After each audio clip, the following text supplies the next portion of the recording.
الرحمن الرحيم marka ugu horeysa dhamaan ummadda Soomaaliyeed meel kasto ay joogaan waa salaamaya salaan kadib maanta Ilaahay mahdi ciidamada xoogga dalka Soomaaliyeed waxay muxaasib buuxda uga soo dageen maartay garoonka Raaskambooni runtii waxa way degmada Badhaadhe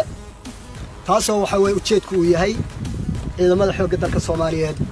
in ay la wareegaan dhamaan goobaha ay ciidamada aan walaalaha nahay ee admis ay ka baxeen ujeedkaas oo ah runtii waxa way waajibaadka qaranka ee ummadda Soomaaliyeed naga saaran runtii waxaan leenahay arintaasi arin hadii la yiraahdo aan dhamaan xoogga saari doono weeyaan haddaan nahay ciidanka xoogga dalka Soomaaliyeed si gaar ah waxa weeyaan guutada 18aad ee Gorgor kumaandooska ciidanka xoogga dalka Soomaaliyeed ayaa maanta halkan ka soo degay ciidankiisa gaarka oo runtii waxa weeyaan loogu talagalay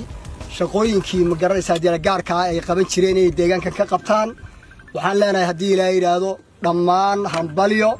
ciidanka xoogga dalka Soomaaliyeed gaar ahaan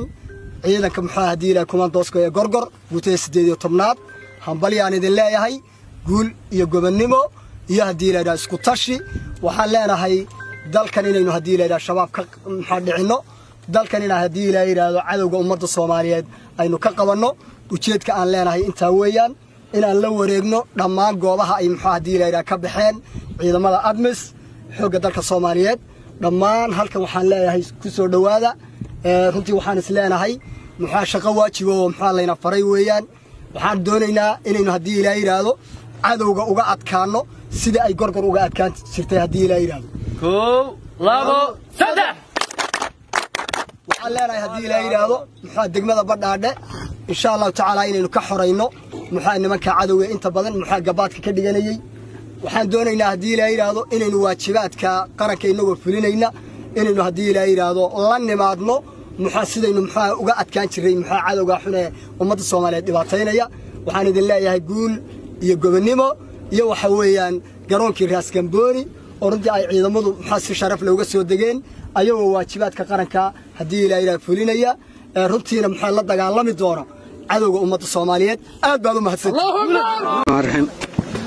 maanta oo ay taariikhdu tahay 25 bisha waxaan ku soo dhaweynay garoonka Raaskambooni ciidamada federaalka Soomaaliya ayagoo sugaya amniga degmada Badhaadhe aan wax dhibaato ana wadanin anigoo ah maareeyaha garoonka diyaaradda Raaskambooni waan u mahad celinaynaa cabsi badan iyo walwal ayaa nahay maadaama ay dalkii ka baxeen nimankii joogay oo Kenyaanka ahaa oo nacaawinayay haddana waa Ilaahay mahadiis haddii ay noo imaadeen walaalaheen oo isku diin iyo isku luuqad iyo isku af aan nahay nana soo saacideen waxaan leenahay guul iyo gobonnimo intaas ayaan warka ku soo gaabinayaa waxa iga dambeeyay